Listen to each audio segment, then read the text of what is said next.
I remember the day the humans arrived. It was supposed to be a momentous occasion, a triumph of the great experiment that was interstellar civilization.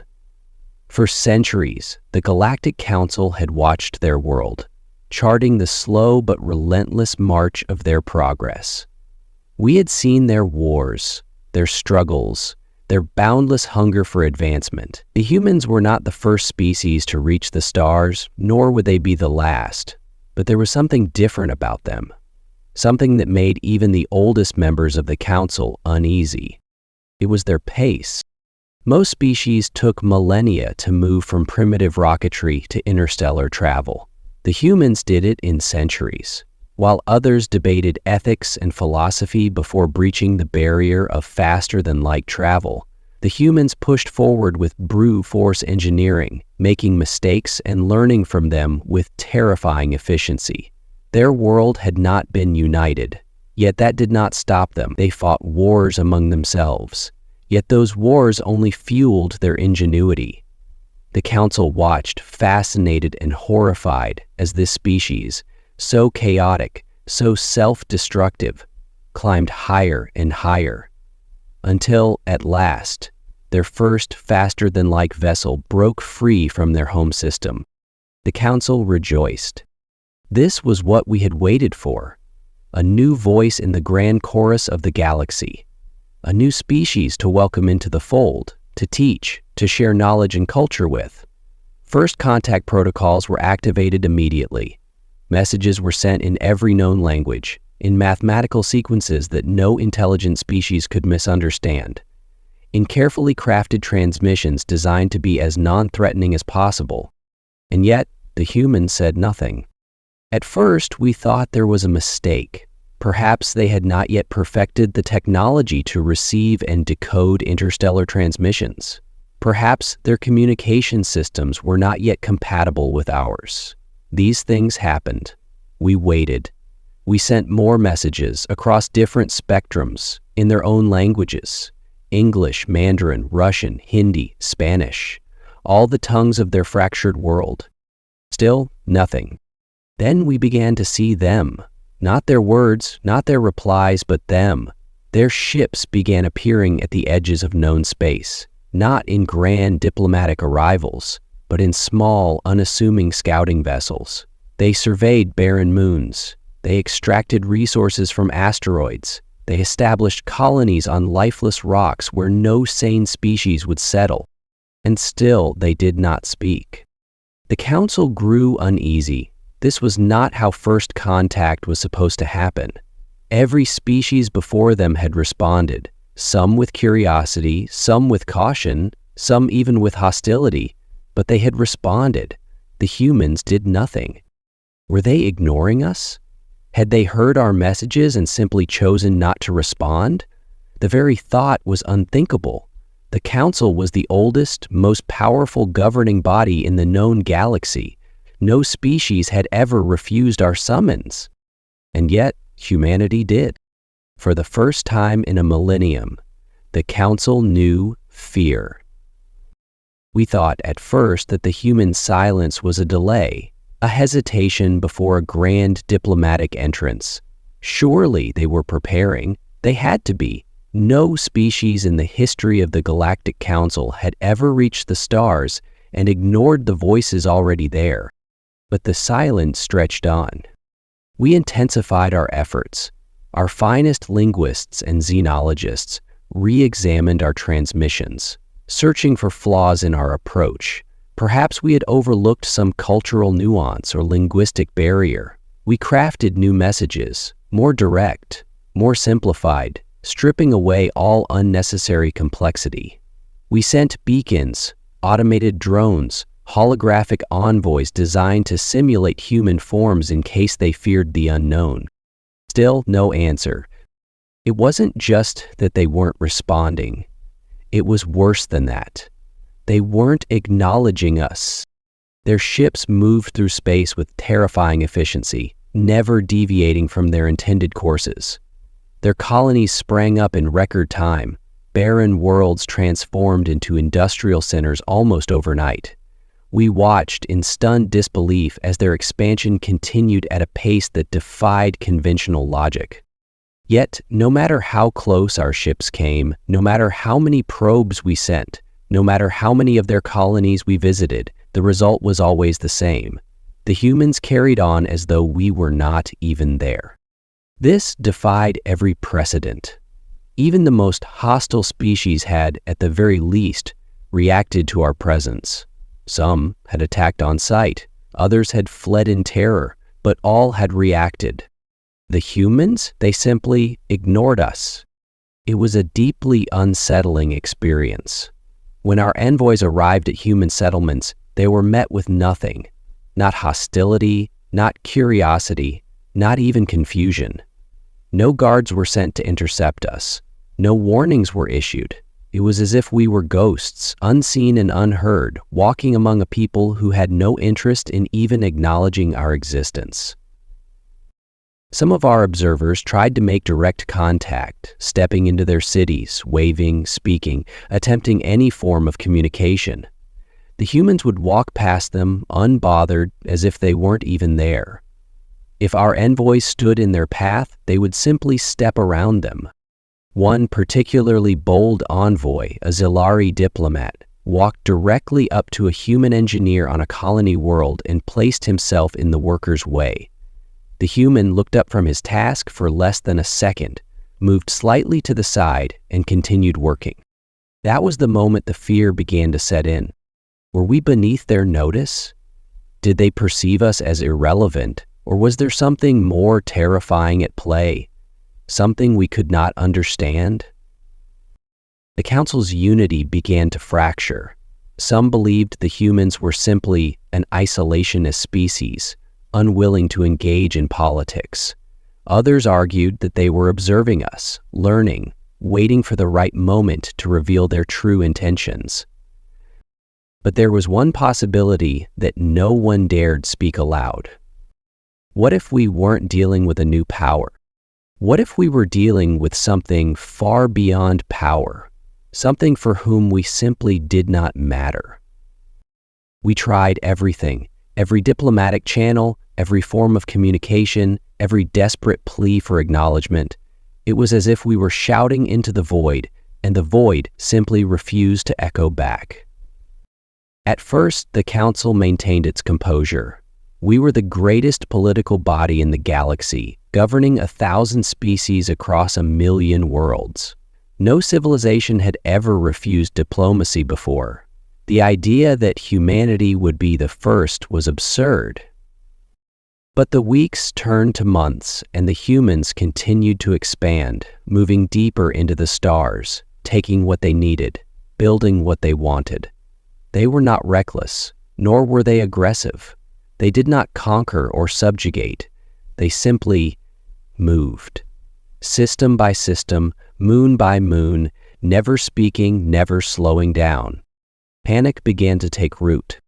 Some argued that we should force their hand, that they would have no choice but to respond if we seized their outposts. Others feared retaliation, warning that provoking an unknown power was foolish. But something had to be done. The galaxy could not function if one of its members simply refused to engage with the rest. So we sent emissaries, not to their outermost colonies this time, but directly to their core settlements, the places we knew they could not afford to ignore. Diplomatic fleets entered human-controlled space, broadcasting peace offerings, trade agreements, and even surrender terms, anything to force a response. None came. The ships landed. Ambassadors stepped onto human soil, expecting armed guards or defensive barricades, but there were none. The humans did not push them away, nor did they welcome them. They simply continued working, building, living. Our ambassadors pleaded, shouted, even physically placed themselves in the path of human convoys. The humans did not react. They merely walked around them, treating them as nothing more than a minor inconvenience. And then, one by one, the emissaries stopped transmitting. No distress calls, no signs of struggle, no wreckage, just silence. The Council was thrown into chaos, There had been no sign of an attack, no indication of a battle, yet our people were simply gone. Had the humans erased them, taken them? Were they prisoners? Or had they done something even worse? Something beyond our comprehension? The debate turned into shouting. Species that had once been allies now hurled accusations. Some demanded war, others demanded retreat. Fear turned into paranoia, and the council chamber, once the heart of galactic order, became a place of desperate, meaningless arguments. For the first time in recorded history, the galaxy was at a loss. We had faced warlords and conquerors before. We had seen entire civilizations rise and fall. But this was different. We were not fighting an enemy. We were not facing a conqueror. We were facing something that simply refused to play the game. And as the humans continued to spread unchallenged and unopposed, one horrifying truth became clear. It did not matter what the council decided, because the humans weren't listening. They never had been. The council had no choice. Humanity had ignored every diplomatic effort, had brushed aside every envoy, had remained utterly indifferent to the very existence of the galactic order. But now they had reached the core system's territory, too valuable, too vital to ignore. For centuries, the core systems had been the heart of civilization, the political and economic hub of the known galaxy. No species had ever entered without permission. Borders were respected, treaties were upheld, and power was carefully balanced to ensure peace.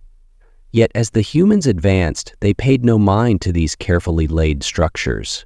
They expanded as they always had, wordlessly, relentlessly, as if the galaxy itself were an unclaimed resource. The Council could no longer afford to wait. A coalition fleet was assembled, the largest military force deployed in over 1,000 years. Every major species contributed warships, dreadnoughts, cruisers, and destroyers, all armed with the most advanced weaponry the galaxy had to offer. The goal was simple: blockade human expansion, force them to acknowledge our presence, force them to speak. We positioned ourselves at the edge of their latest colony, a newly established settlement on a barren moon. The humans had already begun construction, towers of metal and machinery rising in their typical efficient manner. No walls, no fortifications, no signs that they considered themselves under threat. It was as if they had not even noticed the fleet hovering above them. We sent our ultimatum. The message was simple: this expansion is unauthorized. Respond immediately or we will take action. Silence. Minutes passed, then an hour, then 2. The council grew restless. Some believed the humans had not yet deciphered the message. Others believed they were preparing a counterattack. But as the hours stretched into a full cycle, one undeniable truth became clear. The humans weren't going to answer. And so the order was given. A single shot was fired. Non-lethal. A warning. A plasma burst striking harmlessly into the surface of the moon, kicking up dust and rock. Every ship in the fleet braced for retaliation. Shields powered up, weapons locked onto targets. Surely now the humans would respond. But they didn't. They did not deploy warships. They did not scramble defenses. They did not even break from their work. The colony continued building, its workers moving with the same mechanical precision as before. Then something changed. From the surface, a small drone lifted off, a simple unarmed machine, no larger than a cargo container. It moved toward the blockade at a leisurely pace, weaving effortlessly past our defense lines until it reached the center of our fleet. A transmission followed. No audio, no visuals, just text. Leave. That was all it said. The council erupted into chaos. What did it mean? A threat? A demand? A warning? How dare they dismiss us with a single word? And then, before the debate could be settled, the humans made their first real move. Their warships arrived. The first battle lasted 17 minutes. 17 minutes to shatter everything we believed about war. The human ships arrived in silence, just as they always had. No grand declarations, no posturing, no attempts to de-escalate. They simply appeared, a fleet of sleek, angular vessels, their designs brutally efficient, unadorned by the aesthetic flourishes common among our kind. They did not form defensive lines. They did not maneuver into standard battle formations. They simply moved.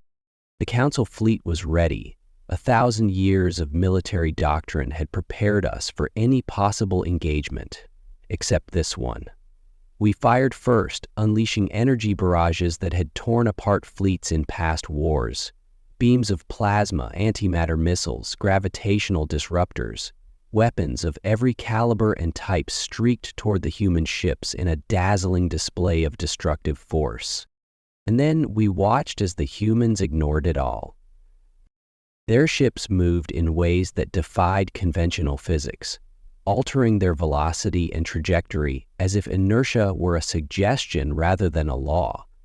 Where our ships engaged in calculated, practiced movements, theirs moved with an unpredictability that left our targeting systems scrambling to compensate.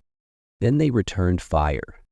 Not energy weapons, not the elegant, complex systems we had long favored. No, the humans wielded something far simpler. Kinetic rail slugs, metal accelerated to relativistic speeds. The first impact was catastrophic. Shields, which had been designed to disperse energy-based attacks, proved utterly useless. A single tungsten slug no larger than a cargo crate punched through the hull of a Zilari warship, passed through its reactor core, and exited out the other side, leaving a lifeless hulk drifting in the void. Then another, and another. The battlefield became a slaughter. Every ship struck by human weapons was not damaged. It was annihilated. There was no time for repairs, no chance for countermeasures. One moment, a ship existed. The next, it was a field of debris. Panic gripped the fleet. The coordinated battle formations dissolved as captains broke ranks, desperately trying to escape. Some attempted to flee at faster-than-light speeds, but the humans had already accounted for that. The sheer force of their attacks created gravitational distortions that disrupted FTL drives, stranding ships that had never before known true helplessness. 17 minutes. That was all it took. When the last of our fleet crumbled, we expected the humans to deliver an ultimatum, demands, terms of surrender, some form of communication, anything. Instead, their ship simply left. No further attacks, no pursuit, no effort to claim territory or assert dominance. They had neutralized the threat and moved on, as if it had been nothing more than an inconvenience. The Council, once the most powerful governing body in the galaxy, had been humbled beyond recognition. Our fleets, once symbols of order and might, were now nothing more than debris scattered across the void. For the first time, we understood the humans had never seen us as rivals. They had never seen us as equals. We were simply in the way. The silence that followed was more terrifying than the battle itself. The council chamber, once a place of endless debate and ceremony, was now filled with an unnatural stillness. No voices were raised, no accusations were hurled. There was only quiet, punctuated by the occasional flickering of damaged holoscreens displaying the wreckage of our once mighty fleet. No species had ever suffered such a loss. Wars had been fought before, yes, but even in defeat there was negotiation, diplomacy, surrender. There was always an aftermath, a process by which power was restructured, treaties signed, reparations arranged. This was something else entirely. There was no war, there was no conquest. There was only erasure. The humans had appeared, dismantled our forces with a precision that defied reason, and then left. Not to press their advantage, not to seize territory, not to dictate terms. They had simply gone back to what they were doing before, as if nothing had happened. The implications were almost too horrifying to comprehend. What kind of species fights like that?